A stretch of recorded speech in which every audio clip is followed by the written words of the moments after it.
I'm a bank employee, and I was living in Edinburgh. We had moved there with high hopes, but the problem was that I didn't know the city very well. I was looking for a house to rent, and after a while, I found the ideal place through a real estate company. The house had a large garden, and when I saw it, I was immediately drawn to it. The exterior of the house and the peaceful surroundings made it seem like the perfect place to live. After looking around, I decided to rent it. I moved in with my wife, Lily, and our 2 sons. We transported all our furniture to the house, eager to settle in. It was a large house with 2 spacious bedrooms and a large living room. The rooms were filled with windows that looked out over the beautiful garden. I was happy with the house, but Lily had her doubts. She kept mentioning that I might be afraid of the garden at night, but I reassured her that it didn't bother me. She insisted, though, that since I wasn't home all the time, she would be the one spending most of her time in the house, particularly at night. One evening, she started to complain more, saying she felt uneasy being in such a large house alone. Her unease started to grow as the days passed, and I noticed it too. One afternoon, feeling a bit frustrated and wanting a break, I decided to head to the grocery store down the street to pick up something to eat. I walked into the store and grabbed some cabbage and a bunch of other things I needed. After finishing my shopping, the shopkeeper, an older man, gave me a curious look.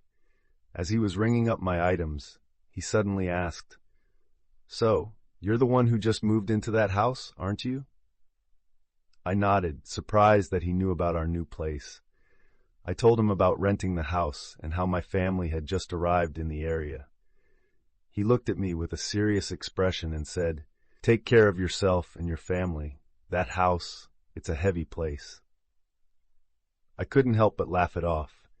I didn't believe in superstitions and shrugged off his warning. "It's just an old house," I said. "It's probably just a little scary for some people."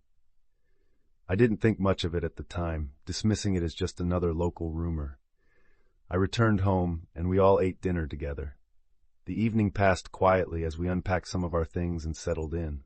However, I could tell that Lily was still uneasy, her nerves fraying more with each passing hour. She kept mentioning how empty and strange the house felt, especially as the evening shadows stretched across the rooms.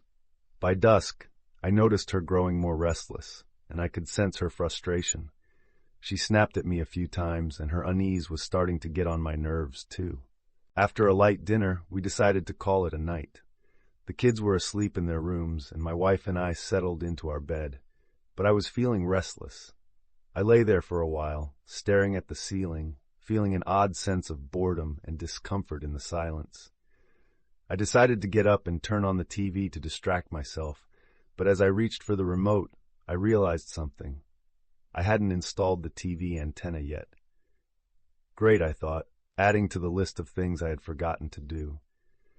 It wasn't long before I heard a terrible noise, a sound so loud and jarring that it made my blood run cold. It was the unmistakable sound of a window being opened.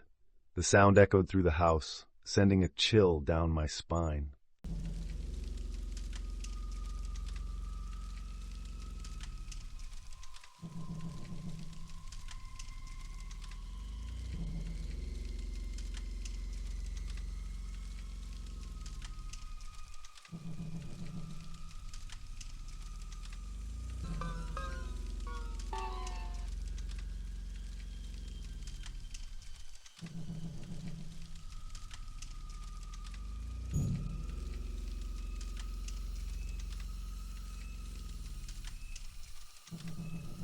Lily woke up beside me, startled by the noise. "What was that?" she asked, her voice trembling with fear. I tried to reassure her, though I was just as scared. "It's nothing," I said quickly. "The wind must have blown it open."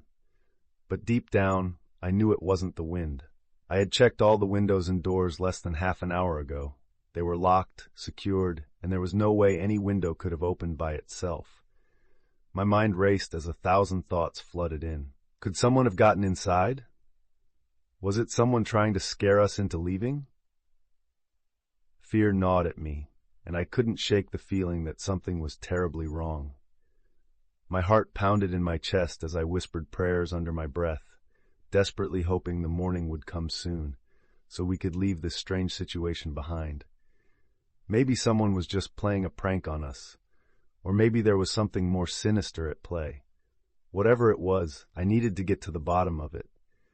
But despite all my fear and anxiety, the night finally stretched into the morning.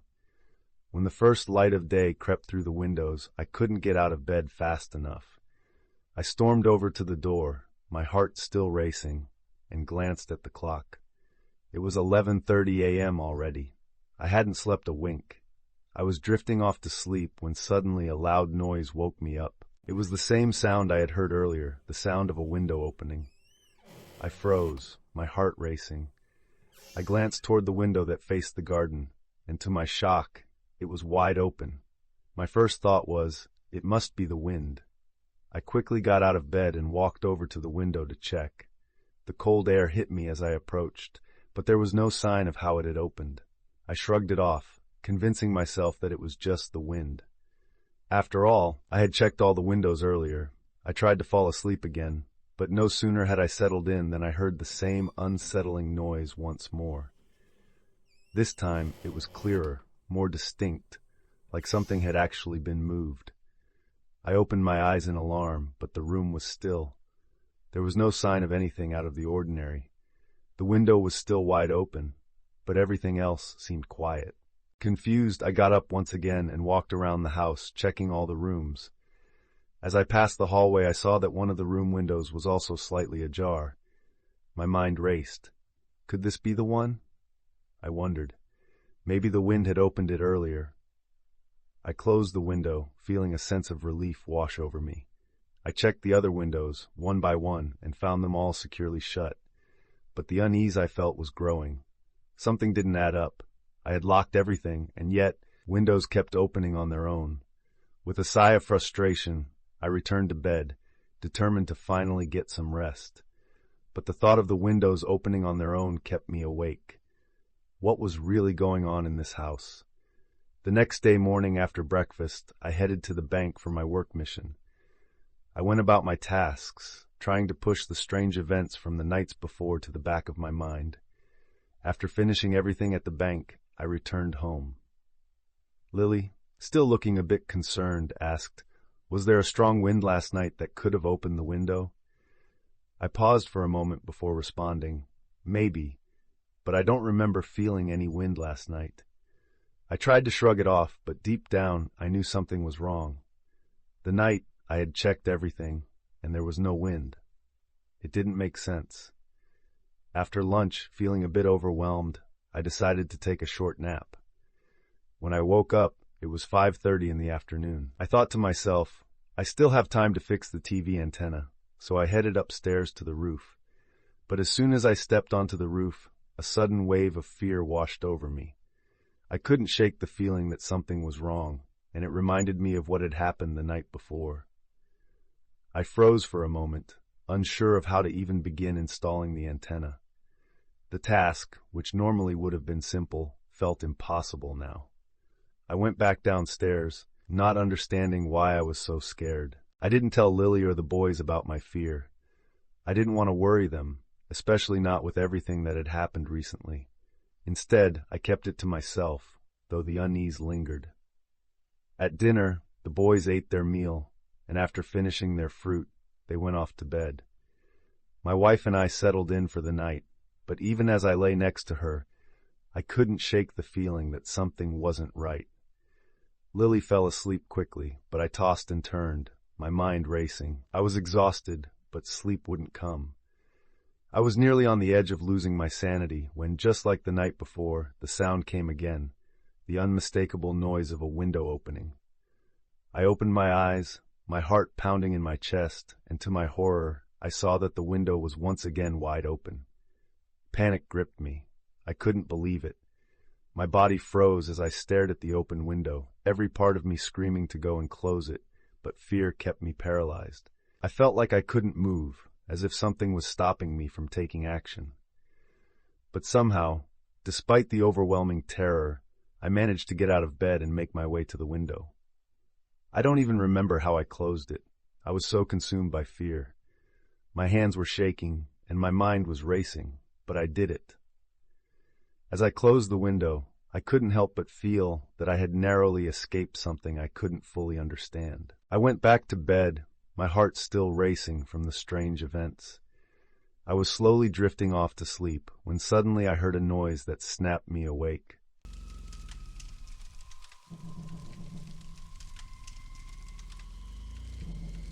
My eyes fluttered open, and I saw something that chilled me to the core. The door handle was slowly coming down, and the door was creaking open, but there was no one behind it. The air in the room felt thick, heavy, almost suffocating, and I could feel my breath quicken as if something was pressing down on my chest, suffocating me. I pushed myself out of bed with a surge of fear and rushed to the door, trembling. With every ounce of energy I had, I closed the door tightly, trying to shake off the overwhelming dread that had washed over me. But just as I thought the terror might pass, I heard it, the unmistakable sound of the window opening again. I felt the blood drain from my face as my heart pounded in my chest. I was soaking in sweat, my body trembling uncontrollably. I knew I had to close the window, but every step felt like it took forever. Slowly I walked towards it, the fear still clutching at me. As I reached for the window, I couldn't help but mutter, "Oh my God, I'm so sorry, I'm so sorry, I'm so sorry," over and over as if apologizing to some unseen force. I didn't even know why I was saying it. I was just desperate to make the strange occurrences stop. With trembling hands, I finally managed to close the window. But as I did, something caught my eye, a movement outside in the garden. I froze, my heart hammering in my chest. In the middle of the garden stood a tall figure, a man or woman, I couldn't tell which. The figure had long, wild hair, and their body looked rotten, as if decayed. The face was a blur, but the eyes stood out. They were falling out, dangling from their sockets, and the teeth were sharp like those of a predator. The figure pointed at me, motioning for me to come into the garden.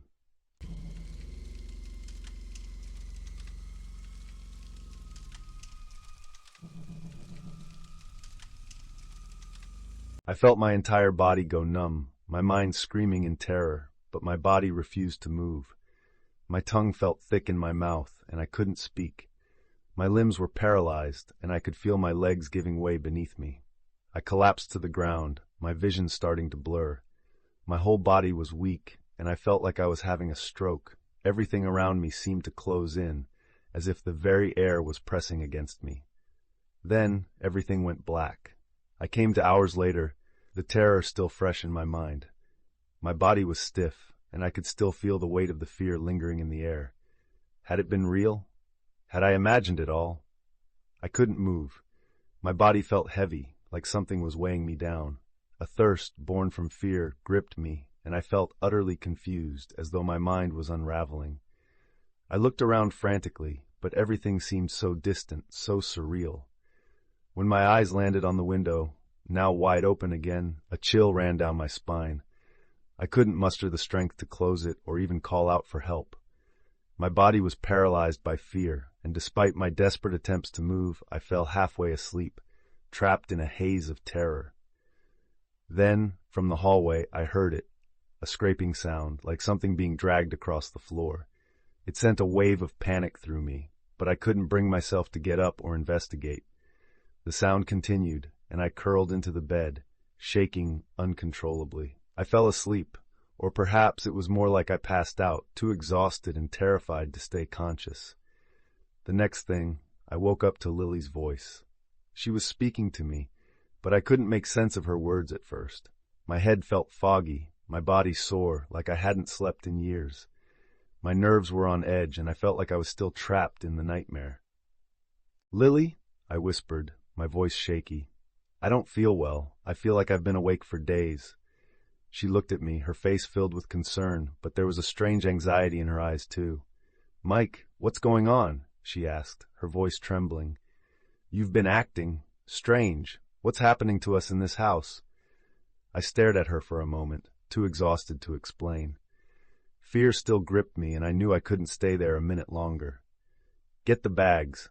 We're leaving," I said, almost pleading with her, "before it's too late." Without another word, we packed up quickly, driven by a deep sense of dread that had settled over us. I couldn't stand being in that house any longer, and the weight of whatever had happened was too much to bear. My insistence was enough for my wife to agree, and we left that place the same day, not looking back. A few days later, I found myself walking alone down the alley to the corner store. I tried to clear my mind, but the memories of that place still haunted me. As I walked into the store, I was met with an unexpected voice, the same voice that had spoken to me before, the dead man's voice.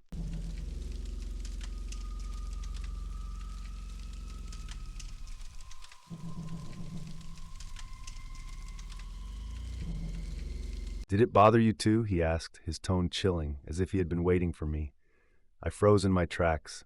My heart skipped a beat, and for a moment I couldn't breathe. Had I imagined it? Was it really him?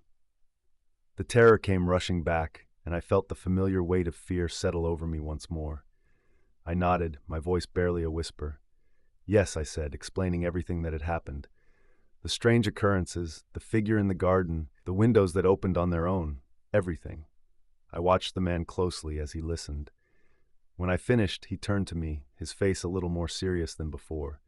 "That person," he said, his voice low and heavy with the weight of his words, "is the soul of the previous owner of the house. He was murdered unjustly 5 years ago, and now his spirit haunts that place. He harasses anyone who moves in, driving them away. 17, 18 families have come and gone since then. They all left within 2 days." My heart sank, the truth hitting me like a cold wave. It was hard to believe, but deep down, I knew he was right. The strange occurrences, the sense of unease that had filled the house, it all made sense now. "I thought it was just some kind of genie," I admitted, feeling a bit foolish for my earlier thoughts. The man looked at me with an understanding expression. "Maybe it appeared that way to you, but it's not a genie. It's a soul, a restless one, trapped in that house." I thanked him quietly, my mind swirling with all the new information. I turned to leave the store, still processing what I had just heard. As I stepped outside, I glanced back at the house one last time. I could see it in the distance, its windows dark and silent, but the memories of what had happened there still lingered in my mind. I found myself standing at the edge of the street, staring at the house, wondering if I could ever truly escape its grip. Should I go back? The thought crossed my mind briefly, but I quickly shook it off. I'd been through enough, and I had no desire to confront whatever haunted that place again. Still, I couldn't help but wonder, what if there was something more to this? What if there was more to the soul's story? With one last glance at the house, I turned and walked away, determined to leave the past behind. But as I walked, a strange feeling lingered, as if the house was calling me, even though I had already made my decision to leave it behind.